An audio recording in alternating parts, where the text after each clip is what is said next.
Good evening, friends. We're here joined with Sardar Gurnaam Singh Chuduni, who is the president of Bharatiya Kisan Union, to discuss about the meeting tomorrow. Tomorrow is going to be the 8th meeting with the Union Government of India to discuss the issue of farm bills and MSP and how these negotiations are going. You know that past 7 meetings have been inconclusive, so I'll be discussing this in detail with Gurnaam Singh ji. ਸਤਿ ਸ਼੍ਰੀ ਅਕਾਲ ਸਰਦਾਰ ਸਾਹਿਬ, ਕੀ ਹਾਲ ਚਾਲ ਹੈ ਜੀ? Sir, ਆਪਾਂ ਪੁੱਛਣਾ ਚਾਹੁੰਦੇ ਹਾਂ ਤੁਹਾਡੇ ਤੋਂ ਵੀ ਕੱਲ੍ਹ ਦੀ ਜਿਹੜੀ ਮੀਟਿੰਗ ਹੈਗੀ ਹੈ ਜਿਹਦੇ ਵਿੱਚ ਹੁਣ 8ਵੀਂ ਮੀਟਿੰਗ ਹੈ ਸਰਕਾਰ ਨਾਲ, ਸੋ ਉਹਦੇ ਬਾਰੇ ਸਰ ਦੱਸੋ, ਕੱਲ੍ਹ ਦੀ ਮੀਟਿੰਗ ਦੇ ਵਿੱਚ ਮੇਨ ਮੁੱਦਾ ਕੀ ਹੋਊਗਾ ਸਰ डिस्कशन ਦਾ? जो कल की मीटिंग है उसमें एक चीज़ तो पिछली मीटिंग में हमने फाइनल कर दी थी कि तीनों कानून जो नए बनाए हैं उनको वापस करने के बिना कोई फैसला नहीं होगा। अगर वो आपने वापस करने हैं तो बताएं, ना करने हैं तो बताएं। उन्होंने कहा था कि हम 8 तारीख में बता देंगे और आज कल उन्होंने ये बताना है कि उनको मंजूर है कि उनको मंजूर नहीं है। हालांकि वो कई तरह की चक्कर काट रहे हैं उसमें, लेकिन उनकी बात को किसी तरह से माना नहीं जाएगा, एक बात। और दूसरा बात, जो MSP की पर खरीद की गारंटी का कानून था उसके बारे कल बात शुरू होगी। अभी तक कोई बहुत ज़्यादा उस पर बात नहीं हुई, वो बात कल वो शुरू करेंगे कि उस पर देंगे नहीं देंगे, देंगे तो कैसे देंगे, इस बात पे चर्चा कल शुरू। So what Sardar Sahab is saying is that there is no room for negotiation. They've given a clear ultimatum to the government of India that tell us how are you going to take these bills back, whether yes or no. So tomorrow is going to be the answer yes or no, nothing else. All the discussions have been done on the first farm bill part. Second is the MSP, which is again the most crucial thing for the farmers in India. So the discussions, it's very astonishing that discussions for that have not yet been even started. So tomorrow they will be discussed for the first time. So Sardar Sahab, MSP ਜਿਹੜਾ ਹੈਗਾ ਇਹ ਪਹਿਲੀ ਵਾਰੀ discuss ਹੋਊਗਾ ਕੱਲ ਨੂੰ government ਨਾਲ। ਇਹਦੇ ਤੇ ਦੱਸੋ ਵੀ ਹੁਣ ਤੱਕ ਇੱਕ ਵਾਰੀ ਵੀ ਕਿਉਂ डिस्कस नहीं हुआ सर? देखिए, अभी तक सरकार जैसे कहती रही है कि हम MSP दे रहे हैं। MSP देना का मतलब है MSP तय करना, और MSP पर खरीदने का मतलब है उसको उस भाव में खरीदना। ठीक है सर। हमने अमित शाह जी से जो मीटिंग हुई थी उसमें सवाल किया था, और जो पिछली कृषि मंत्री से मीटिंग थी उसमें सवाल किया था कि आप MSP पर खरीद की गारंटी का कानून बनाइए। आप ये बताइए कि आप MSP पे खरीदेंगे कि नहीं खरीदेंगे, ये उनको बोला था। लेकिन अमित शाह जी का जो है था वो इनकार था, और कृषि मंत्री का भी इनकार था। उन्होंने ये कहा कि हम जैसे पहले खरीद रहे हैं वैसे ही खरीद देंगे। वैसे खरीदने का मतलब ये है कि जितना PDS पे ज़रूरत है सरकार को उतना खरीदते हैं। PDS मतलब जितना पीले कार्ड वाले गरीबी रेखा से नीचे वालों को जो राशन वितरित करते हैं उसमें जितना उनको ज़रूरत है या जितना ज़रूरी स्टॉक रखने के लिए ज़रूरत है उतना खरीदते हैं।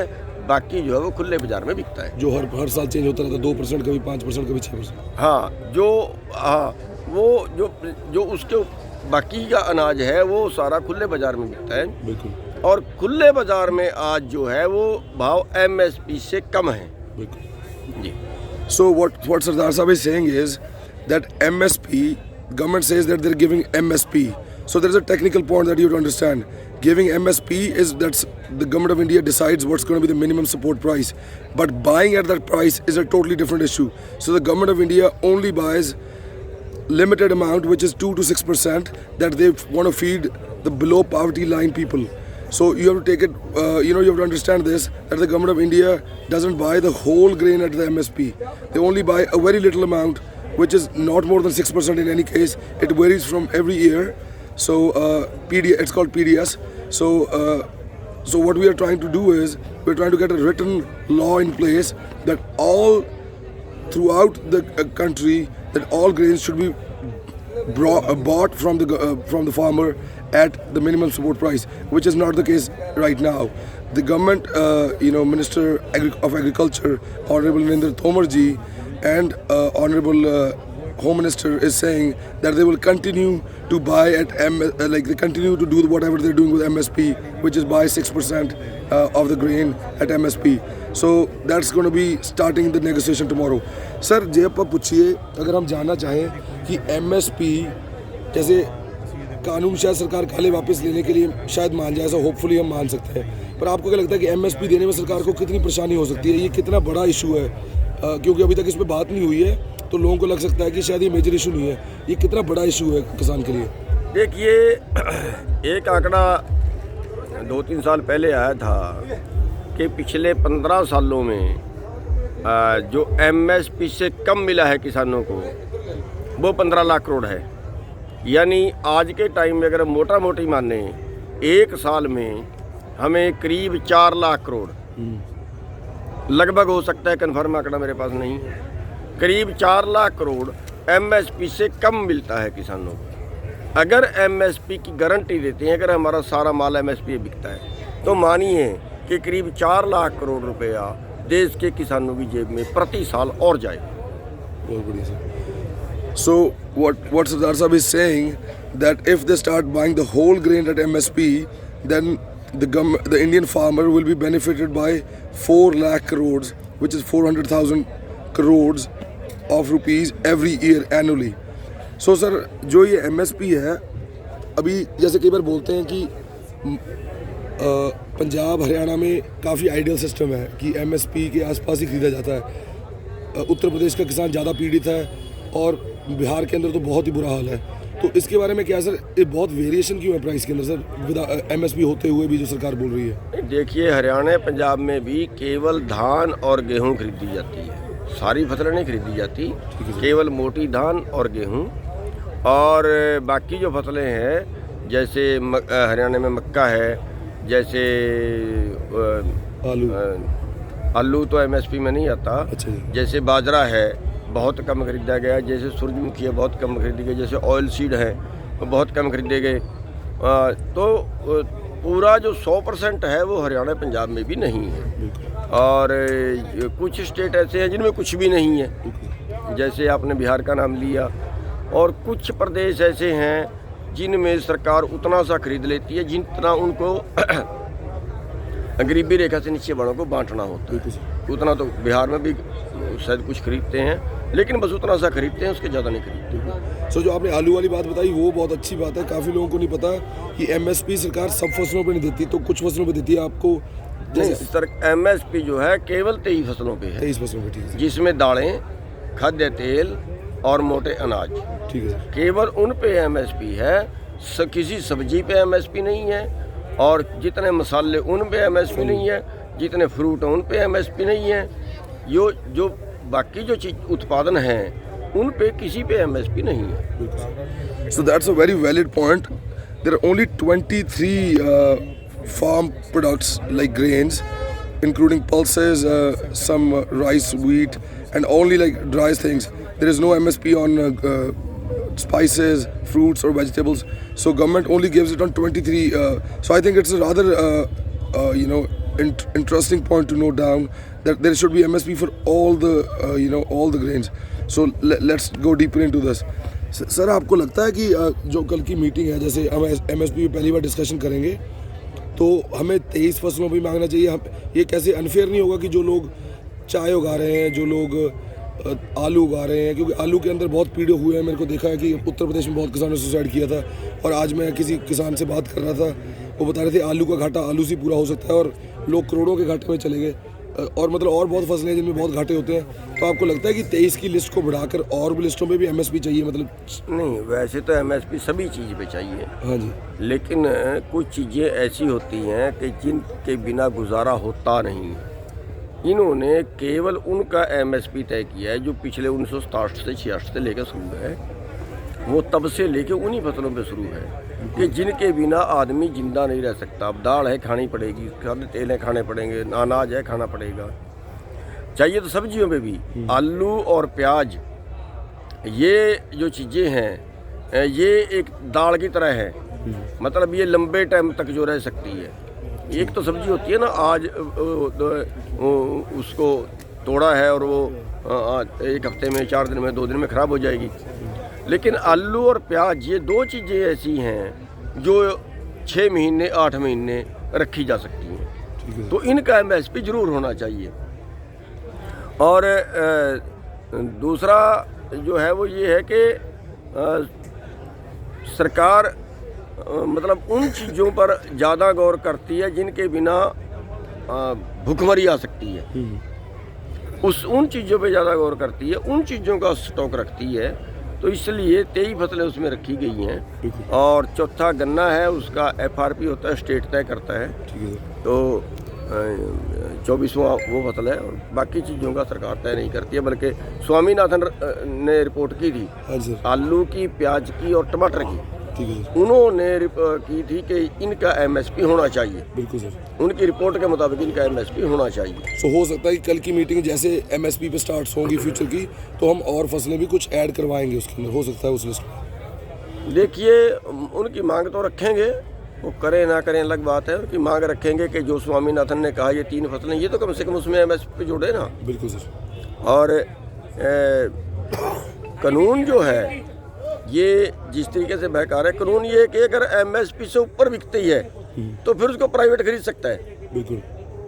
हमारी सरकार तो कई बार उसमें भी शरारत करती है कि अगर कोई फसल महंगी जाने लगी तो फिर सरकार किसी प्राइवेट को उसमें इंटर नहीं करने देती। ये भी गड़बड़ी करती है कई साल, जब शॉर्टेज आ जाती है किसी चीज़ की, उस साल में खास तौर पे चीज़ें करती है। बिल्कुल sir. So what Sardar Sahab is saying that there's only 23 grains which are very essential for poor people living below the poverty line that the government really cares about. But essential items like which have been recommended by the Swaminathan report, which include potatoes, onions and tomatoes, and there are other items as well which do not perish over the time of 6 to 8 months, should still be included. Although there are more than 600 farm products that are grown, which includes flowers, fruits, but they have still they perish quite early. So they're not recommending to include everything, but still products like tomatoes, potatoes and onions should be definitely included.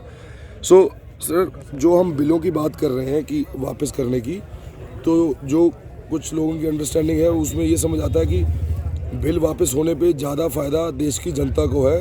मतलब किसान को फ़ायदा है, but किसान को MSP पे ज़्यादा फ़ायदा है। सर, इस पे आप कुछ टिप्पणी करना चाहोगे? नहीं, उसमें बहुत सी फसलें वो हैं जिनका MSP नहीं होता और वो मंडी में बिकती हैं। अब मंडी एक्ट मान लीजिए, वो मंडी में बिकेंगी तो अब कानून ये है कि कोई व्यापारी मंडी के बाहर से नहीं खरीद सकता। सब अगर एक मंडी में 20 व्यापारी हैं तो उनको मंडी से ही खरीदना पड़ेगा और बोली पे ही खरीदना पड़ेगा, यानी उसका उच्चतम भाव मिलेगा। और उसके बराबर में एक सरकारी संस्था खड़ी होगी, वो सरकारी संस्था भी व्यापारिक संस्था है, वो खरीद सकती है ताकि उसका कंपटीशन हो और व्यापारी भी पूल ना करे। ये FCI संस्था का नाम, इस संस्था का नाम कैसा है जो सरकारी संस्था? जैसे हरियाणा में हैफेड है, पंजाब में नेफेड है। ठीक है सर। तो अगर ये कानून बनाते हैं कि प्राइवेट बाहर खरीदेगा तो वो कंपटीशन टूट जाएगा। बिल्कुल, कंपटीशन निकलो। मान लिया हमारी बासमती है या मान लिया हमारा आलू है, प्याज है, जो भी है, बहुत सी फसलें हैं ना जो मैंने बताया 23 फसलों का MSP, बाकी तो उसके बाहर है। उन सब का कंपटीशन कैसे होगा? फिर वो बासमती का सेलर किसी ने लगाया, वो कहेगा भैया मेरे तुम सेलर पे ले आओ, मैं मंडी में जाऊँ तो क्यों, आप मेरे संस्थान पे ले आओ। तो उसको उसके संस्थान पे जाएगी तो मंडी खत्म। कंपटीशन कहाँ हुआ? 4 साल बाद मंडी खत्म। जब मंडी खत्म तो फिर हम उसको कंपटीशन कैसे कराएं, उसको लेके कहाँ जाएं? फिर हम 20 किलोमीटर इधर सेलर वाला है, 20 किलोमीटर इधर सेलर वाला है, इधर वाले से बात करें उधर वाले से बात करें, यानी हम फंस गए। और वो चंद लोग हो गए, फिर वो कहेंगे नहीं भैया आपको देना इतने में दो, नहीं देना मत। तो ये प्रॉब्लम आएगी। और दूसरी चीज़ जो पूरे देश की जनता है, इन कानूनों से होगा क्या? वास्तव में पूरे देश का जो खाद्यान्न है वो चंद व्यापारी खरीदेंगे, यानी ये एग्रो बिजनेस के लिए बनाए गए हैं। पूरा बिजनेस जब चंद लोगों के कब्जे में चला जाएगा तो वो उसको ब्लैक करेंगे। जैसे 4 साल पहले दाल में ब्लैक किया, जैसे भी आलू में ब्लैक किया, जैसे इसी साल प्याज में ब्लैक किया। हमारे देश ने कोई कानून नहीं बनाया, बनाना चाहिए कि किसी आदमी ने एक चीज़ 10 रुपये किलो में खरीदी है तो उसका उच्चतम भाव क्या हो, बेचते समय उसका उच्चतम भाव क्या हो। तो बेचते समय उसका उच्चतम भाव नहीं रखा। अब उदाहरण के तौर पे हमारे से प्याज खरीदा 8 रुपये किलो और वो बेचा 80 रुपये किलो, क्या मुनाफे की सीमा हुई? उसका एक होना चाहिए भाई, डबल से ज़्यादा नहीं ले सकता, 1.5 गुने से ज़्यादा नहीं ले सकता। अगर उसकी एक सीमा तय कर दी जाए, दाल 50 रुपये किलो खरीद कर 200 रुपये किलो बेची, अरे भाई खाना व्यापार नहीं होता, खाना परमात्मा सबके लिए देता है, सबको मिलना चाहिए। कीड़े मकोड़ों का ही पेट भरना चाहिए, पशु पक्षियों का ही पेट भरना चाहिए। जो खाना चंद लोगों के पास चला गया और चंद लोग ही आखिर में, क्योंकि बड़ी कंपनी छोटी कंपनी को खाती है, बड़ा व्यापारी छोटे व्यापारी को खाता है।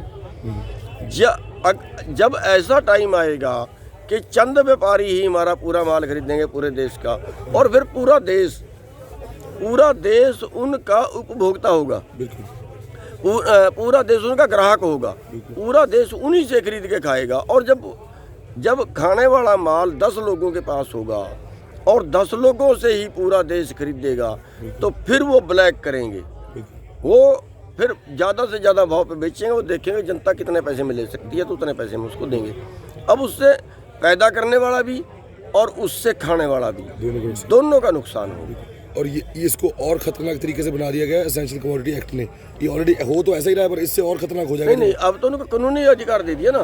पहले तो ये कि खाने वाली चीज़ भाई एक आदमी नहीं रख सकता, उसके एक स्टॉक सीमा बना दी गई, इससे ऊपर नहीं एक आदमी रखेगा। लेकिन अब ये कर दिया जितना मर्जी रखे। अब मान लिया उदाहरण के तौर पर भाई, अगर सारे देश का आलू एक आदमी खरीद ले, बिल्कुल बिल्कुल सर, अब 7 रुपये में आलू खरीदा और 40 रुपये में बेचा, अगर ये कानून बन गया, अब तो कानून नहीं है तो वही हालत है। अगर कानून बन गया तो वो तो हर साल करेंगे कुछ भी ब्लैकमेल। तो पूरे देश का जो मुनाफा होगा वो चंद लोगों की जेब में जाएगा, उससे देश की जीडीपी डाउन आएगी। क्योंकि जो पैसा किसान के पास आता है उससे देश की जीडीपी घूमती है, किसान पैसे को घर नहीं रखता। लेकिन पूंजीपति जो पैसा कमाएगा वो पैसा जो है वो मार्केट में नहीं जाएगा, उससे जीडीपी भी होगी। Very valid point by Sardar Saab, and I will explain this with an analogy to the American and Canadian system. Just imagine if there was only one pharmacy in the whole country, and they were the price makers, and they decided what price the drugs would sell. So that's the same condition of the farmers right now. Although there is no such written law that states that should prohibit them. Instead, with the new Essential Commodity Act, they're basically validating this, that the existing trader can hoard or stock as much farm produce as they can, and they will become price makers of their product. So just imagine 1 or 2 players will control 80 to 90% of the cash crops or the farm products in the market, and the prices will hike, and this will hurt not only the farmers but the consumers the most. So normal middle class people would not be able to afford food at all. So when we talk about free markets, so this is the government of India, Prime Minister Modi is saying that he wants to give farmers a free market. There's nothing such as free market. What he's doing is he's basically crushing the APMC and he's crushing the private players, because what is needed is that both private players and the government of India or the government buyers or traders should come at the same platform to bid on the farm products. So that would be a free market, right? So both of them will bid on the same product, and then the farmer will get the fair price. But that's not the case right now. What they're doing is they want to take off they want to crush the APMC, which is the existing market, and they want to take off the private player off the market, so there would be no bidding. So farmer would be victimized and would be forced to sell at the price that they decide, not what farmer feels is a fair price. At the same time, they will buy the same product from the farmer at a very cheap price and sell it at 2,000 times or 4,000 times the same price. A very similar analogy what happened with EpiPen. So we all know how these pharmaceutical companies, they played with. So it's a very same case, but still there are many different pharmacies all over the country. So there is no monopoly. Just imagine that if there is only one pharmacy, if there was only one brand selling that. So we will take 2 more questions. सरदार साहब, ਤੁਸੀਂ कुछ होर जे ਤੁਹਾਨੂੰ लगता है भी बहुत important है, जिस तरह से ये आंदोलन दुनिया में मिसाल बना चुका है अपनी। कुछ और आपको बात शेयर करनी हो, आपको युवाओं से कुछ अपील करनी हो कि कैसे आगे बढ़ना है, जैसे ये आंदोलन शायद अभी भी एमएसपी को लेके काफ़ी लंबा चल सकता है? देखिए, अभी लंबा चल सकता है, मेरे को लगता नहीं है कि कल बात निपटेगी। और सरकार जो है वो पूंजीपतियों के दबाव में है, क्योंकि उनसे चंदा लेते हैं, मोटा चंदा लेते हैं। हमारे देश में जो चुनाव होता है वो जाति और धर्म के नाम पे होता है, किसान के नाम पे या डेवलपमेंट के नाम पे या सुख सुविधा के नाम पे यहाँ चुनाव नहीं होता। यहाँ जातिवाद के नाम पे, धर्मवाद के नाम पे चुनाव होता है। इसलिए वोट यहाँ या तो पैसे से मिलती है और या जाति धर्म के नाम पे मिलती है। तो चुनाव लड़ने के लिए यहाँ भारी भरकम खर्च करना पड़ता है और पार्टी के लिए चलाने के लिए भी भारी भरकम खर्च करना पड़ता है। अब वो जो खर्च है वो पूंजीपति लोग देते हैं, और पूंजीपति लोग जब खर्च देंगे तो वो तब देंगे अगर कोई उनका ज़्यादा फायदा करेगा। ये मोदी ज़्यादा फायदा करेगा तो मोदी को दे देंगे। अगर दूसरी कोई पार्टी कहती है कि हम मोदी से भी ज़्यादा फायदा करेंगे तो वो उसको चंदा दे देंगे। इसलिए ये जो है पूंजीपतियों के लिए कानून बना रहे हैं, पूंजीपतियों को फायदा करने के लिए बना रहे हैं। किसान का या जनता का इसमें कोई फायदा नहीं है। दूसरी बात, जब वो कह रहे हैं हम किसान का फायदा कर रहे हैं, अरे भाई जब देश का किसान फायदा नहीं चाहता तो ये जबरदस्ती फायदा क्यों कर रहे हैं? ठीक है, हमें नहीं चाहिए। दूसरी बात, ये पूरा किसान का मैटर नहीं है, ये देश के हर नागरिक का मैटर है, देश के हर नागरिक का मैटर है। और मैं सारी जनता से ये कहना चाहूँगा, बल्कि मैं तो दुनिया से कहना चाहूँगा कि खाना तो सभी को मिलना चाहिए। खाना व्यापार नहीं होता, खाना सबको, खाना कीड़े मकोड़ों को भी चाहिए, पशु पक्षियों को भी चाहिए। और ये कौन सी बात हुई कि पूरे देश का खाना और चंद लोग अपने घर में दबा के बैठ लें? ये कौन सा कानून हुआ? तो खाना जो है वो सभी को चाहिए और पूरा देश जो है इस मामले में, इस आंदोलन में सहयोग करे। केवल किसान ही नहीं, पूरे नागरिक इसमें, पूरे देश के नागरिक इसमें जो है और सहयोग करो। मैं एक और बात आपको बता देना चाहता हूँ, आज हमारा देश भुखमरी वाले 107 देशों में 94वें स्थान पे पहुँच गया है। आज हमारे देश के 45% बच्चे, 2014 का जो आंकड़ा है राष्ट्रीय नमूना सर्वेक्षण का, 45% बच्चे हमारे कुपोषण का शिकार हैं। ऐसी गरीबी की हालत में, जब हमारे पास इलाज का पैसा नहीं है, जब हमारे पास पढ़ाने का पैसा नहीं है बच्चों को, ऐसी गरीबी की हालत में अगर हमें महंगी, बहुत महंगी लेके खानी पड़ जाए तो कैसे जिंदा बचेंगे हम? बिल्कुल। तो अब ऐसी हालत में तो और भुखमरी आएगी और करोड़ों लोग भुखमरी के आगोश में जाएंगे। तो उससे देश को बचाने की ये मुहिम है, इसमें सभी नागरिकों को भाग लेना चाहिए। So very valid point by Siddharth Sahab. He's saying that India already ranks 94 out of 107 countries which are, which don't have food and, very poverty kind of, those rankings. And 45% of kids in India are malnutrition. So just imagine with these bills and with this type of control by market and hiking in prices, the food will be further pushed out of the door and would become less affordable for the normal kid growing up in India. So this is going to be getting very harsh. And again, what he's saying, and it's a very interesting point, I want to pick that up again, that corporations in India, they donate to the campaigns for elections, and election campaigns are run on the lines of caste and color and creed. So and particularly religion in India.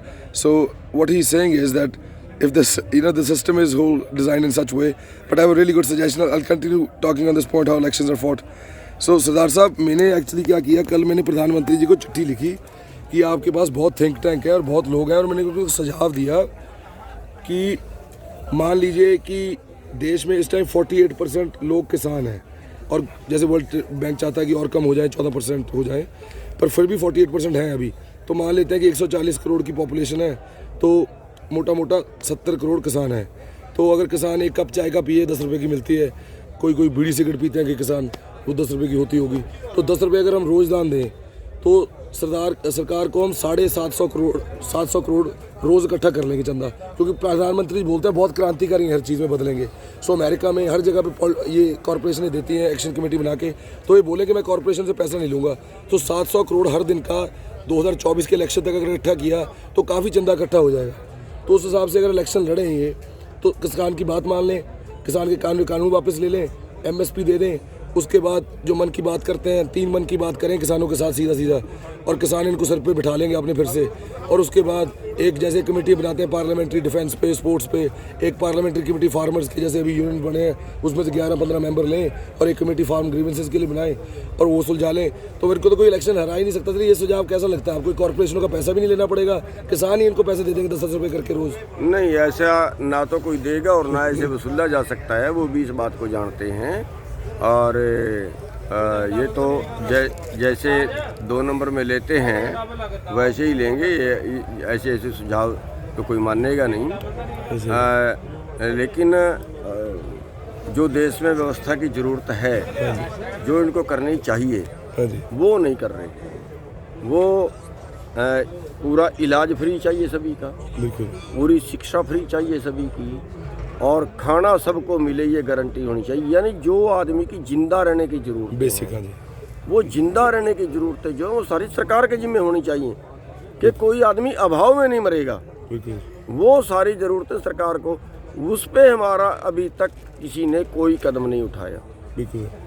तो मैं सभी लोगों से, सभी अपने देशवासियों से ये कहना चाहूँगा कि इस आंदोलन में, ये मानवता को बचाने का आंदोलन है, इसमें सभी अपना अपना योगदान, जैसा भी कोई डाल सकता है वो सभी अपना योगदान डालें। हम कोई अमीर बनने की हमारी लड़ाई नहीं है, हमारी जिंदा रहने की लड़ाई है। Very, very valid point. Farmers are not fighting to get rich, they're fighting for basic survival. The government of India should provide basic facilities like food to everybody, and basic health infrastructure, basic education, which are the norm in Western countries, but Indians are still basically fighting for these normal things. And the government should focus on that rather than making people more poor further. So thank you Sardar साहब, बहुत अच्छा लगा आपसे बात करके। Thank you so much. Good night दोस्तों।